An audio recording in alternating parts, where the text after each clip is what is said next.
Почитувани, добар ден. Во устинка во неделното интервју на Радио Слободна Европа е државната советничка на народниот правобранител господја Васка Байрамовска-Мустафа.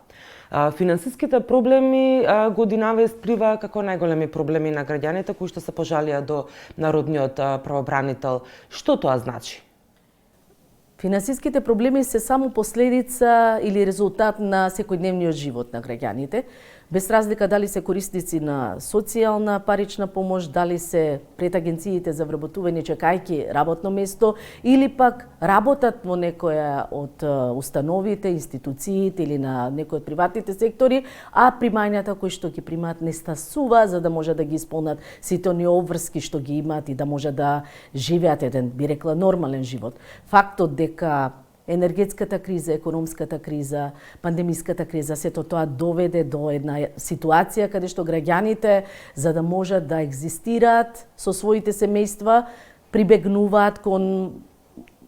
зимање или барање на дополнителни средства преку кредити во банки или брзите кредити, како што и како се актуелни, особено во последниот период, каде што можеби и недоволната информираност или барањето на брзо решение, а во услови кога не целосна, би рекла, е уредена оваа проблематика од правен аспект, може да доведе до штетни последици по нив, како што впрочем се случува и во последниот период преку преставките, согледувајќи ги кај народниот правобранител, каде што имаме случаи да граѓанин за определена сума, само како пример од 9000 денари и ненаплатено навреме вратен кредит од брзите кредити, да треба да врати износ од 77.000 денари. Условна казна добие струшкиот лекар што извади матка на пациентка. Потоа на жена во Тетови ги отстранија градите, а потоа утврдија дека таа немала рак и не требало да се направи таква интервенција. Неудобна почина и жена во Прилеп при рутинска гинеколошка интервенција. Ова го отвара прашањето за неказнивоста на лекарската грешка и бавната правда која што ја добиваат жени пациентки, а се жртви на лекарска грешка. Во ваквите случаи ние ги следиме од аспект на постапувањето на надлежните медицински здравствени работници, односно почитувањето на протоколите, превземањето на соодветните мерки, колку третманите или здравствените услуги што се дадени се навремено соодветни и така натаму, но тука ние немаме надлежност директна, затоа ги вклучуваме надлежните инспекцијски органи, Државниот санитарен и здравствен инспекторат, лекарската комора која што во чија надлежност е оценување на стручноста на постапувањето на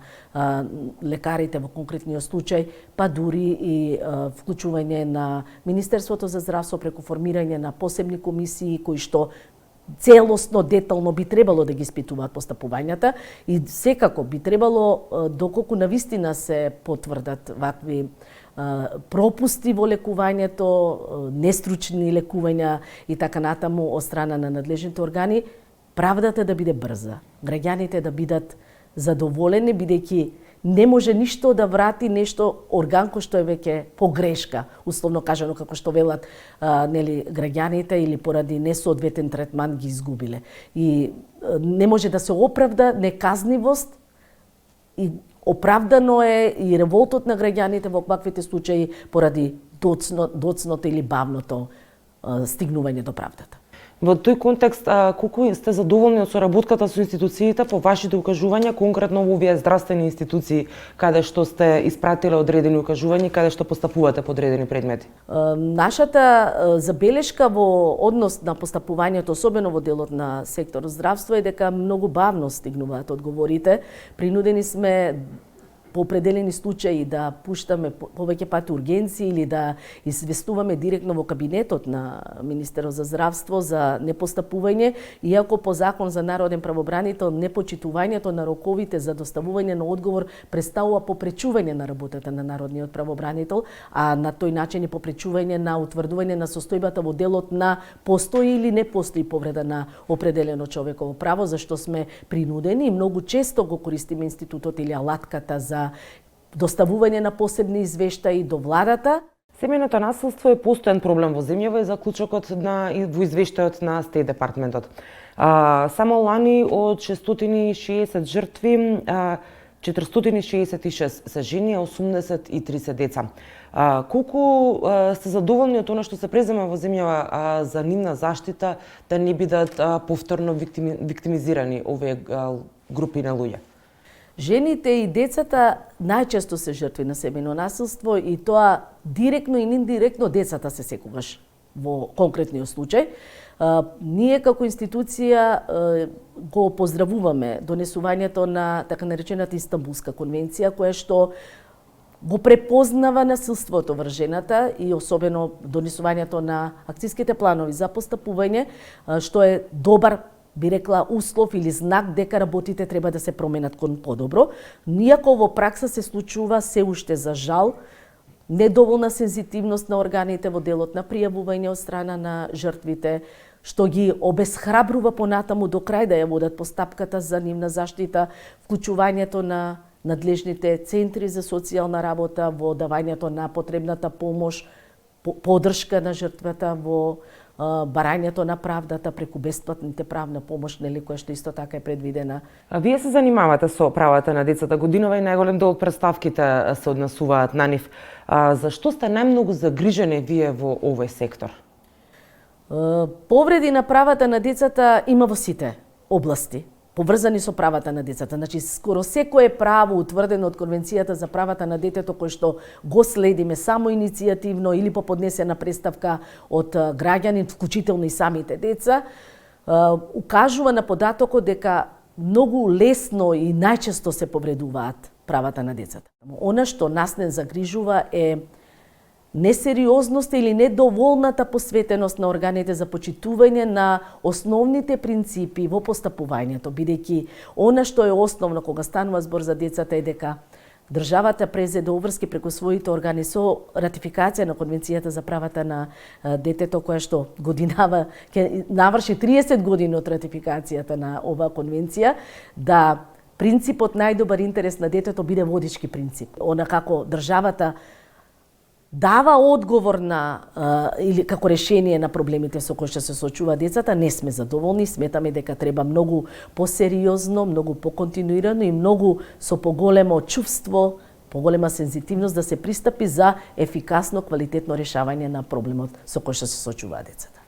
Дали прекршување на детското право на образование, недостатокот на учебници, годинава ќе заврши учебната година, а голема група на деца во основното и средното образование се уште немаат добиени учебници? Дефинитивно. Неможноста некое дете да следи настава или да го подготви одговорот, знаењето, да се надградува со знаењето во училиште со помош на учебно помагало представува сериозна повреда на правата на детето, без разлика дали се работи за основно образование или средно образование, и тука нема дилема дека законот за учебници е доволно јасен, целосно јасен, тоа представува основно средство за едукација на децата и секој дете со почетокот на учебната година треба да биде обезбедено со потребните учебници. Колку сте задоволни од соработката со Министерството за образование во однос на овие прашања на кои што вие работите? За волја на вистината има подобрена соработка во смисла на превземање мерки по препораките кои што на некој начин не бараат големи финансиски можности, меѓутоа тогаш кога даваме препораки за поголема група на граѓани каде што е системско решение или бара поголем ангажман, малку имплементацијата на препораките оди потешко. Минатата година Европскиот суд за човекови права донесе пресуда против Македонија за сегрегација на ромски деца во Битолско и Штипско училиште. Каква е сега состојбата на терен таму? Не променета, затоа што од 2011 година алармираме преку нашите годишни извештаи и посебни извештаи дека одделни училишта низ државата, самите одлуки на реонизација може да доведат до сегрегација на училишта, нешто што представува вид на дискриминација и не треба да си го дозволиме. Меѓутоа, за жал,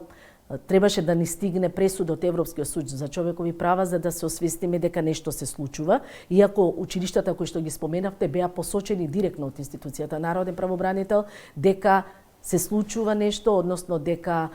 има одбивање од страна на родителите да ги запишат своите деца во училиштето, каде што по одлука на реонизација би требало да биде запишани, и додека во некои училишта стрикно се почитува реонизацијата, дури во услови кога законот дава можност, ако има слободен простор или слободно место, дете да биде запишано од друг реон, од друго место, не го дозволува това. Во други училишта, како веќе споменатите, се даваат на брза рака, односно без било каков проблем, отписница или можност согласно за запишување на деца во друго училиште, со што создаваме средини на чисто етнички училишта, што е за секаква критика. Дали е тоа случај само во Битолско и Штип или пак и во други градови низ државава се случува ваков вид на дискриминација? Едно од мерките кои што ги побаравме од Министерството за образование и наука е преку надлежните служби да направи сериозна анализа на состојбите во сите училишта, имајќи во предвид дека истражувањето кое што го направивме на ниво на држава во текот на 2015 година пошироко даде одговор дека не само во Битола и во Штип, туку и во Прилеп и во Скопје има училишта каде што има сегрегирани училишта со определена етничка заедница, особено ромска заедница. Неодамна во медиумите стана актуелен случајот на дискриминација на девојчето со шамија во Кочани. Дали тоа вас лично ве погоди? Дали вие се соочувате со таков вид на слични проблеми? Не, имајќи во предвид дека Морам да кажам дека одамна отрпнав на такви работи и не дозволувам да се врши дискриминација врз основа на нешто што не представува, не би требало да представува пречка во пристапот до остварувањето на правата, вклучително и за девојчето кој што го споменавте, нели, пристапот до правото на образование. Правото да се образува е право на секое дете, правото да се вработува е исто така уставно право, начинот на облекување со почитување нормално на едно пристојен начин облекување е право на секој еден граѓанин, така да не би требало да биде, иако за жал се уште имаме и стереотипи, предрасуди и дискриминација во размислувањата, што многу често се одразува, барем лично, ќе го кажам, во начинот на комуникација, не гледа на тоа колку се помага и како може да помага едно лице кое што е поинако облечено или носи шамија, туку се гледа за тоа зошто ја носи шамијата. Тоа е нешто што не би требало да го дозволиме како општество, имајќи во предвид дека, нели, се бориме против дискриминација, велиме дека сме мултиетничко, мултикултурно, мултиконфесионално и така натаму, така да треба да почитуваме право избор на секого. Затвореничките во Идризово се жалат на системска полова дискриминација, дека на нив не им се дозволува ниту слободни викенди, ниту работни ангажмани. Дали поранешната министерка за внатрешни работи Гордана Јанкуловска се обратила до вас со представка за овие проблеми во затворот Идризово? Да, имаме представка преку нејзиниот полномошник. Во делот на беа направени две представки во институцијата Народен правобранител во неможноста за користење на погодности и во делот на непостапување на Комисијата за спречување и заштита од дискриминација по нивното барање за дискриминација кон подносителката на представката. Постапките се во тек. Во меѓувреме ние пуштивме допис до Комисијата за спречување и заштита од дискриминација за почитување на законскиот рок за донесување на мислење по поднесеното барање. Неодамна, односно денови веќе излезе Комисијата го донесе мислењето, додека постапката во однос на погодностите во затворите е во тек во секторот на казнено-поправни установи кој што се води кај Народниот правобранител. Ви благодарам за разговорот. Ви благодарам. Вам, почитувани, ви благодарам што го следевте неделното интервју на Радио Слободна Европа. До гледање.